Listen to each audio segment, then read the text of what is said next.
Olá, pessoal. Aqui é o Alex Marcionita. A graça de Crestos a todos.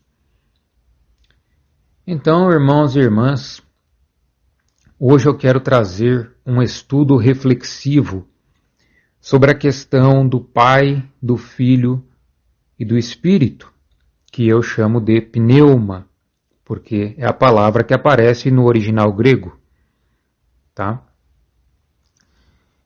Porque tiveram dois irmãos inscritos do canal que comentaram, perguntando acerca dessa questão de que Crestos é a imagem de Deus, porque isso aparece no texto, nas cartas do apóstolo.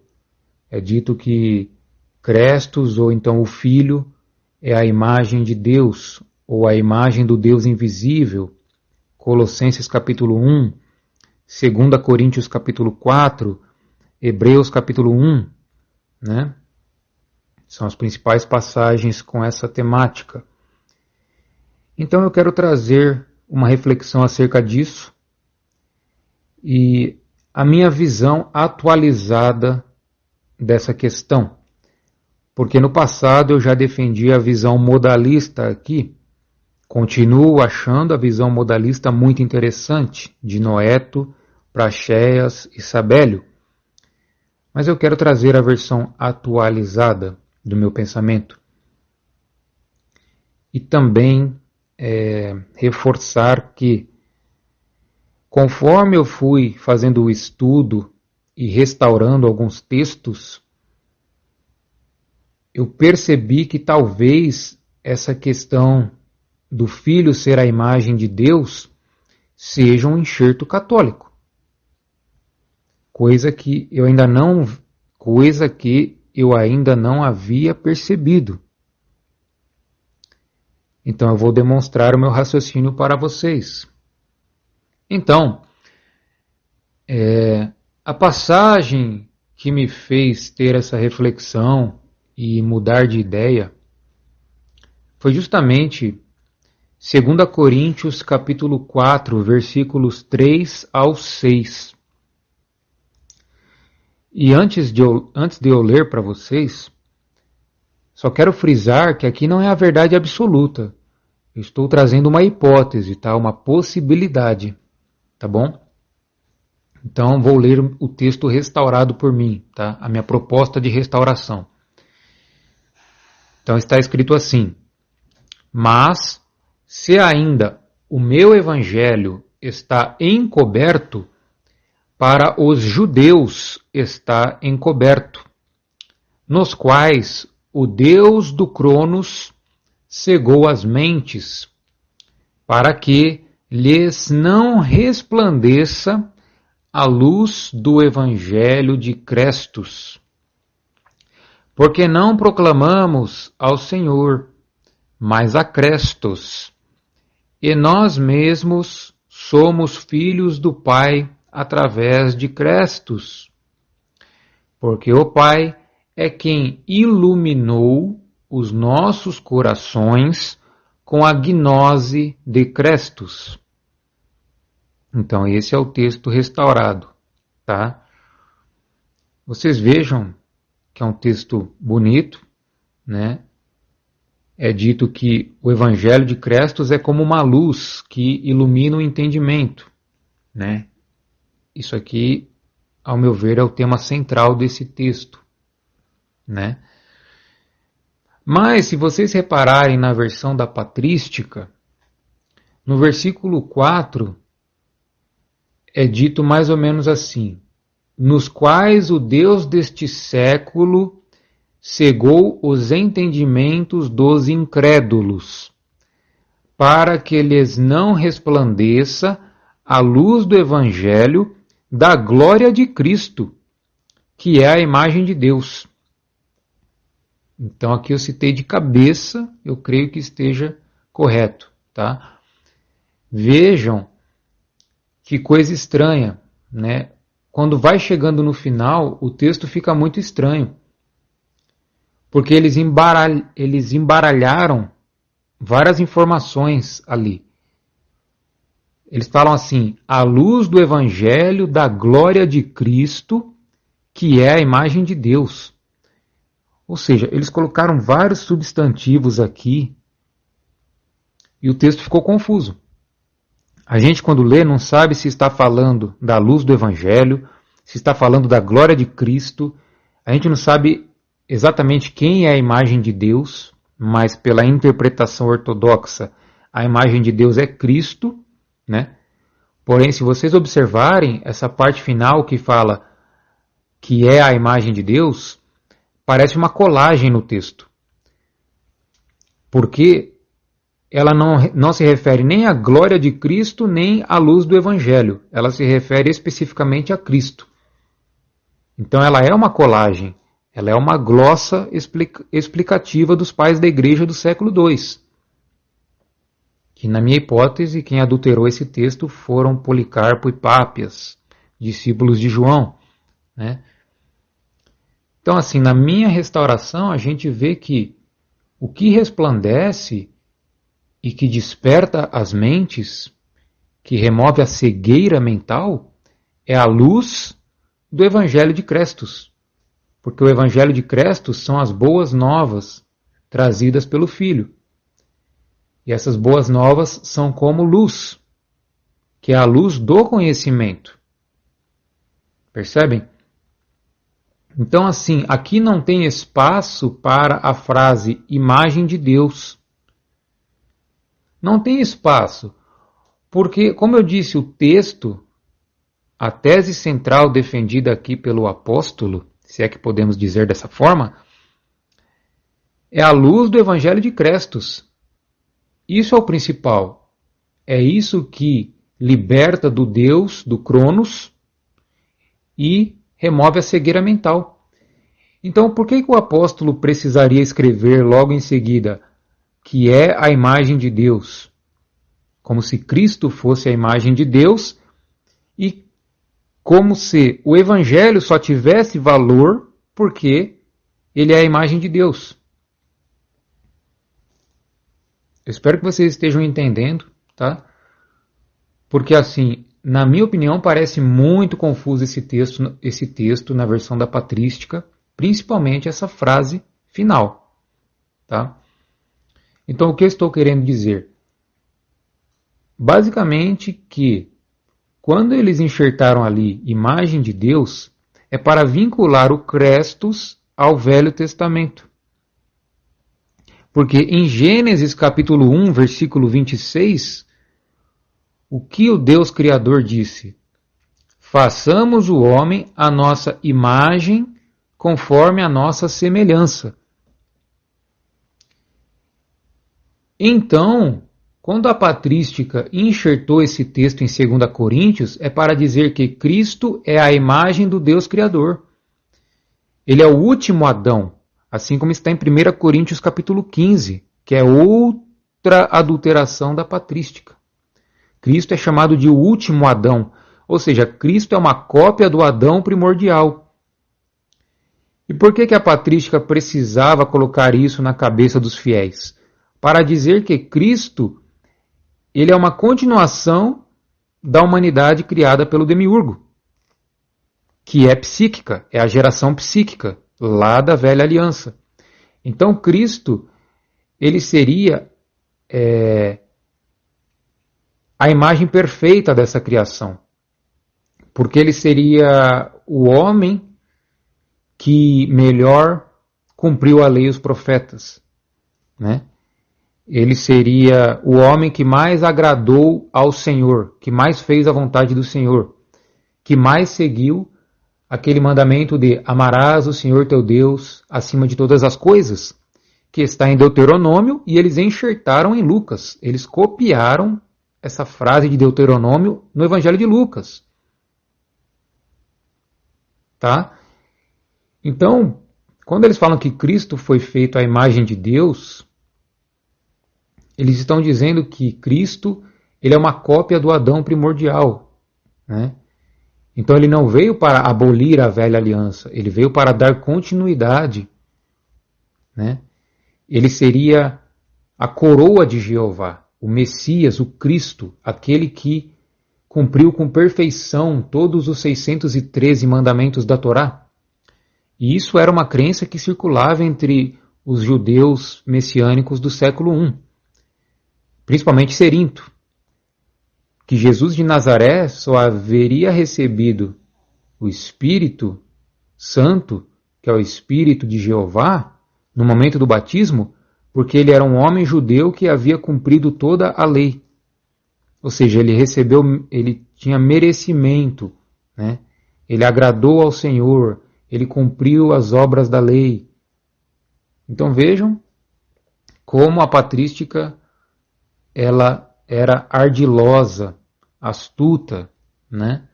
Eu mesmo sempre achei esse texto um texto marcionita, né? O filho é a imagem do pai.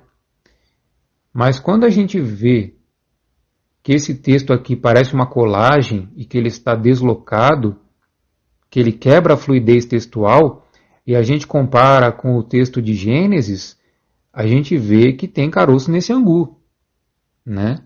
Falando de forma simples. E só mais uma informação interessante. No grego, em 2 Coríntios, no lugar de imagem, a palavra é eikon, tá? Eikon. E quando a gente olha na Septuaginta, em Gênesis, é a mesma palavra. É uma variante, eikona, tá? Que é a forma acusativa de eikon. Ou seja, é praticamente a mesma palavra. E o que eu quero dizer com isso, na minha hipótese? Que os pais da igreja conheciam a Septuaginta.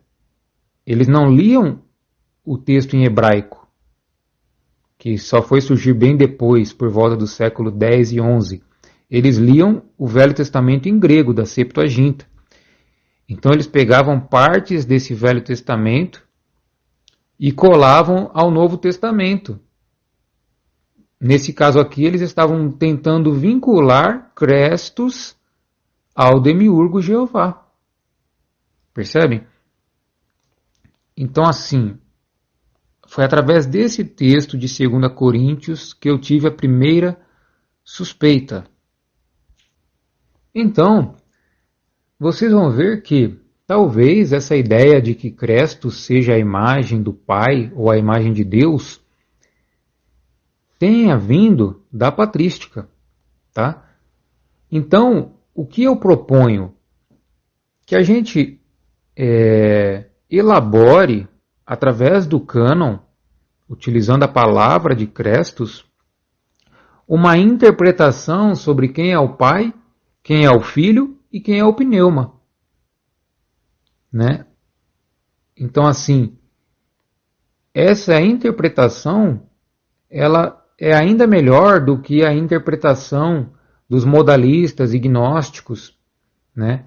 Que eram assim muito mais puxados para a filosofia. Eles tentavam explicar essas questões em termos filosóficos, que não é o nosso caso. A gente está querendo embasar uma explicação através da própria palavra, não é? Então, assim, eu vou entrar em outros textos que eu restaurei,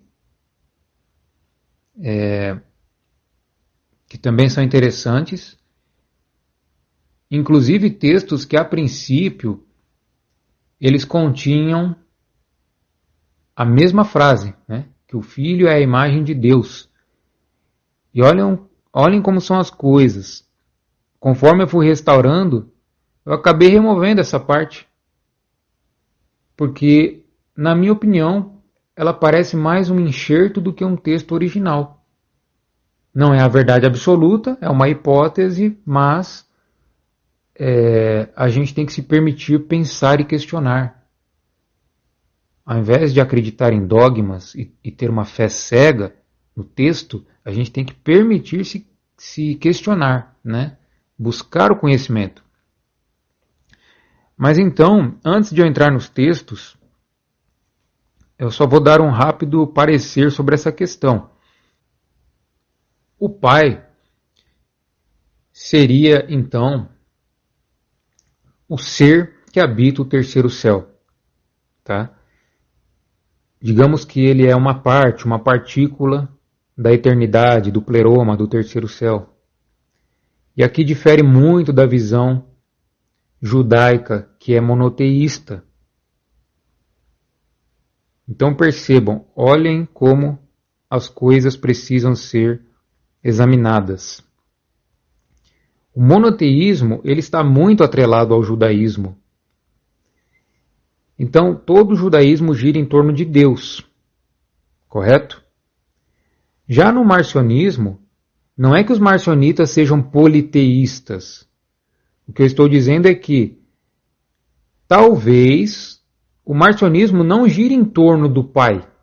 O Pai, ele é o quê? A gente tem que examinar o significado dessa palavra Pai dentro de um contexto espiritual.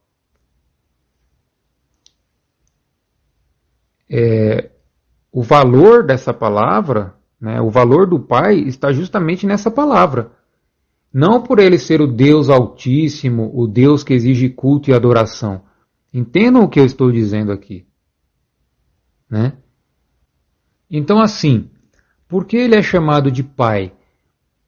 Essa é a pergunta que temos que nos fazer.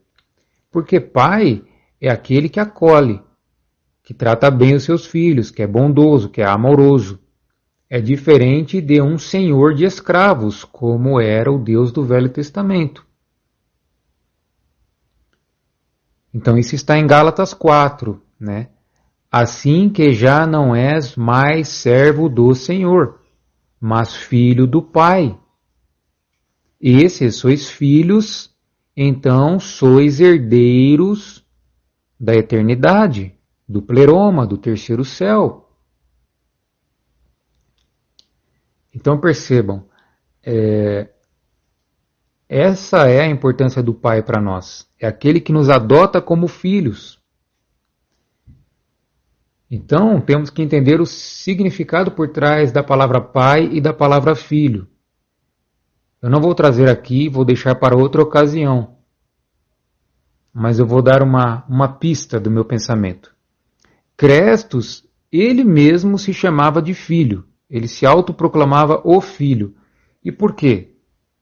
Porque ele é o filho de Deus, como inventou a patrística, ou então João, o falso apóstolo, que começou com essa história do unigênito de Deus, não é isso? Ou então ele é o filho porque ele estava demonstrando que a nova criação, a nova humanidade é filha do Pai. Por isso que ele é chamado de primogênito, e nós somos os seus irmãos. Porque nós fomos feitos filhos. E da mesma maneira, nós fomos feitos à imagem de Crestus, à imagem do Filho. Então, se Crestus é o Filho, nós também somos filhos. Não existe exclusivismo, como ensinaram os pais da igreja, que somente Jesus Cristo é Filho de Deus. Não, o próprio apóstolo em suas cartas desmente essa fraude. Porque todos fomos feitos filhos. Isso está em Gálatas 4. Está em outras cartas. É algo bastante conhecido dentro das cartas do apóstolo.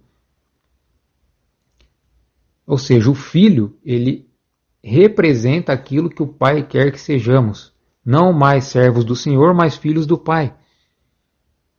Então isso aqui é só uma pista. Depois a gente faz um estudo aprofundado. Né? Então assim, este seria o Pai. E quem é o Filho? Vamos explicar com mais calma. Quem é o Filho? Com mais profundidade. E depois eu vou entrar nos textos. Tá? O Filho, então, é justamente uma manifestação da eternidade. Do Aion. Do pleroma, do terceiro céu. Tá? E depois eu explico, pessoal. Aion e Cronos podem sim ser coisas diferentes. Também quero fazer um vídeo sobre isso. Vejam, é muita coisa, pessoal. Não me culpem. Eu estou fazendo um trabalho de restauração de um texto que foi há 2000 anos adulterado. Então a gente vai aos poucos mesmo. Tá? Mas assim, vamos lá, vamos de novo. O Filho é manifestação da eternidade, do pleroma, do terceiro céu.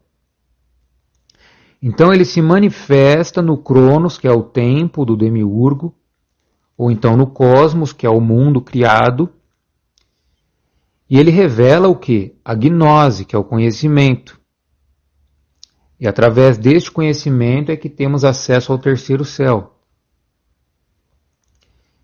Então, ele não só revela este conhecimento que estava oculto, que havia sido ocultado, melhor dizendo, desde o Jardim do Éden, porque o Criador proibiu a árvore do conhecimento, como também ele dá o exemplo, e é isso que eu estou querendo passar para vocês. Na minha opinião, o que eu tenho percebido é que o Evangelho ele é todo cheio de exemplos que o Filho deu para nós, seres humanos, nos espelharmos nele. E através deste espelhamento, a gente se torna o quê? Nova criatura, nova humanidade, que são os pneumáticos. Percebem? E sendo nova humanidade, nós somos participantes da herança do terceiro céu. E não só isso, é todo um processo ontológico. Para estarmos na nova aliança, precisamos antes nos desprender daquilo que é velho dentro de nós, que é o ego e a psique, duas palavras do grego, que aparecem no texto do Novo Testamento. Então, o ego busca o quê? A glória terrena. Ele busca as coisas terrenas, ele tem apego com as coisas terrenas. E o que é apego com as coisas terrenas? É a avareza. E a avareza aparece no Evangelho de Lucas, aparece nas cartas do apóstolo, aparece em Efésios, inclusive, a palavra avareza. E outras cartas também, 1 Coríntios aparece, tá? Então isso é o ego. E a psique, como eu sempre digo, é o que o demiurgo colocou em Adão. Está em Gênesis capítulo 2, versículo 7. Adão foi feito alma vivente, ou seja, psique vivente. Então esta mente psíquica precisa morrer para dar lugar à mente do pneuma, que é a mentalidade do terceiro céu, do pleroma, que inclusive é a mentalidade que Crestos, na forma do filho, ele tinha. E só mais uma coisa, o que é a sabedoria de Crestos, do grego Sofia? É justamente aquilo que Crestos revela através da sua palavra. Porque Crestos olhou para todo este mundo, todo este cosmos, e disse, isso tudo é vaidade, isso tudo é futilidade, isso tudo é ilusão. Não temos que buscar as coisas terrenas, mas sim as coisas do terceiro céu, da eternidade. Então, quando ele demonstra que tudo isso é vaidade, ele está demonstrando a verdadeira sabedoria. Ou seja, na visão do apóstolo, sábio é aquele que reconhece que tudo isso é vaidade e que o mais correto é buscar as coisas do terceiro céu. Percebem? Então agora vamos entrar nos textos e eu vou dar uma explicação em cada texto, quando eu achar necessário. E vocês vão ver que os textos que eu trouxe aqui, eles dizem muito sobre o que eu acabei de explicar, tá? Estão muito relacionados com o que eu acabei de explicar sobre o Pai e sobre o Filho, principalmente sobre o Filho, tá? Então vocês vão ver que o Filho teve uma missão aqui na Terra. É nisso que temos que focar. E não em malabarismos filosóficos para saber quem é o Pai, quem é o Filho, quem é o Espírito, né? Como os trinitários fizeram, ou os adocionistas. O importante é saber a missão do Filho. Então vamos lá. Colossenses capítulo 1, versículo 13 ao 23. Proposta de restauração. O Pai nos tirou do domínio das trevas e nos transportou para o amor do Filho, o qual é o primogênito da nova criação, porque nele foi criada a eclesia, porque todo o pleroma do Pai habita nele. E vós, que no passado tinhais a mente odiosa por causa das obras da lei, agora, contudo, vos despertou, se, na verdade, permanecerdes firmes e não vos moverdes da esperança do Evangelho que tendes ouvido, o qual foi proclamado por mim, o apóstolo. Então vejam, irmãos e irmãs, a missão do Filho. O Filho nos tirou do domínio das trevas, né? O Filho nos transportou para o amor, que do grego é ágape. E quem é o Filho? Ele é o primogênito da nova criação. O que é primogênito? É o primeiro filho, né? É aquele que vem antes de todos, é primordial. Ou seja, como eu disse, ele é uma manifestação da eternidade e através dele o novo modelo do ser humano pneumático foi gerado. Ou seja, ele veio dar o exemplo. E vocês vão ver que eu tenho provas nas cartas do apóstolo que Crestos serve de exemplo a nós.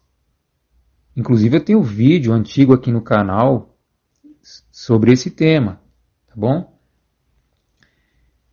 Então aqui, quando fala nova criação, eu tive que fazer uma restauração interpretativa nessa parte, tá? A palavra criação aparece no texto grego, tá?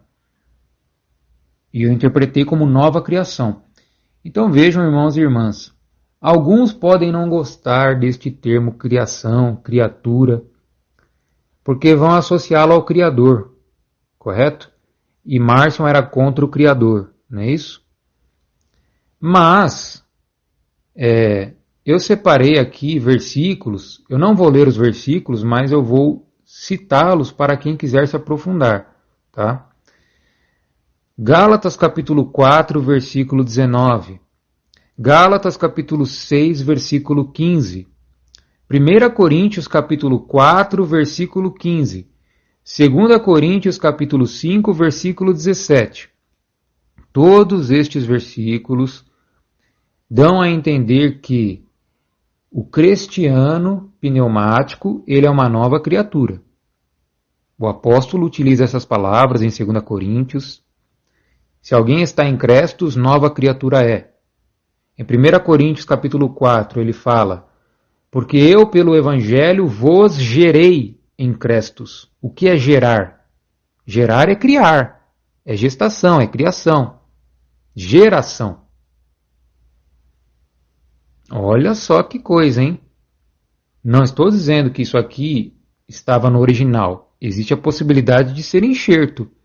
Mas se estivesse no original, olhem só que coisa assim, que rompe com toda a narrativa da patrística e traz muita luz para o nosso estudo.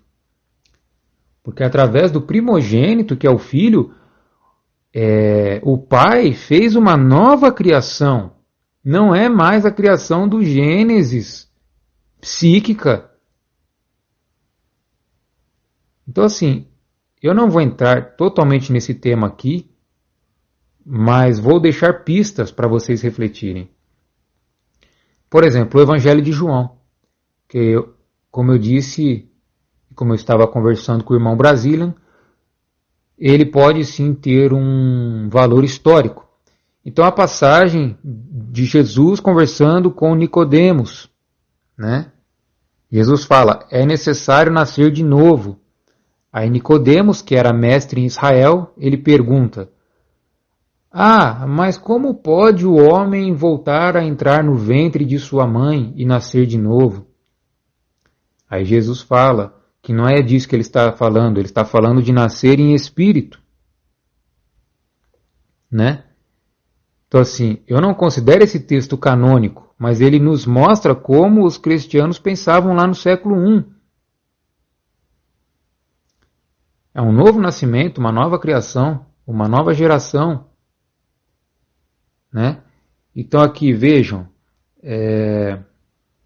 desses versículos que eu separei, Gálatas 4, o apóstolo vai dizer que sente dores de parto até que Cristo seja formado em nós. Tá? Inclusive, ele chama os cristianos de meus filhinhos, linguagem que João vai utilizar em suas cartas também. Talvez ele estivesse até mesmo tentando copiar o apóstolo, vai saber. Né?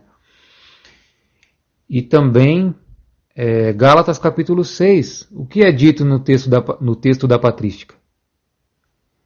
Porque em Cristo nem a circuncisão nem a incircuncisão tem valor algum, mas o ser nova criatura. Qual seria a minha restauração? Porque em Crestos a velha aliança não tem valor algum, mas o ser nova criatura. Né? Então vejam como essa questão da nova criação, da nova criatura, da nova geração, ela está em alguns textos, né? Então isso a gente precisa refletir. Se os irmãos e as irmãs quiserem deixar a opinião nos comentários, fiquem livres, tá? Para fazer isso, tá bom? Vamos continuar ali com Colossenses. Porque em Crestos foi criada a eclesia, ou seja, os chamados para fora. Vejam só, mesmo a eclesia, que são os chamados para fora, que foram libertados do Senhor, que foram participantes da herança do terceiro céu, mesmo a eclesia foi criada pelo Filho, pela sua palavra, que causa o despertamento, que causa a renovação da mente, que é a metanoia, que causa uma transformação interior. E aquele que foi transformado interiormente, ele já é participante do terceiro céu. Por isso que é eclesia. Ele já saiu do domínio do arconte. Sabe? Essa ressurreição do último dia, ela é uma farsa. O despertar da mente, da consciência já ocorreu. Ressurreição tem uma palavra do grego que se traduz como despertamento.